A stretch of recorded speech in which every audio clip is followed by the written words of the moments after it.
Hazrat Abu Sa'id radiyallahu anhu states that Allah's Apostle sallallahu alayhi wasallam would went out on the occasion of Eid al-Adha and Eid al-Fitr and make a start with the prayer. After performing the prayer, he sallallahu alayhi wasallam would go towards the people, whereas the people would be sitting in Eidgah. If he sallallahu alayhi wasallam had to dispatch any troop, he sallallahu alayhi wasallam would mention it before the people.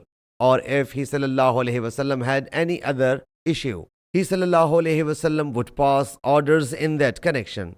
He sallallahu alayhi wasallam would say, "Give alms, give alms, give alms." Hence the women would give extensive alms. He sallallahu alayhi wasallam would thereafter come back.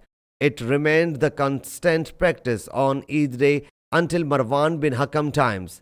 I, holding Marwan's hand, reached Eidgah, where there was the pulpit of bricks and clay made by Khatir bin Salat. Suddenly, Marwan started to release his hand from me, and he was dragging me to the pulpit, and I was calling him to the prayer. When I observed his persistence, I said, "Where has the practice of commencing with the prayer gone?" Marwan said, "O Abu Sa'id, the practice you know has become obsolete." I said, "Absolutely not. By him in whose possession my life is, you cannot adopt a practice better than what I know." Repeating it thrice, Hazrat Abu Sa'id radiyallahu anhu went away.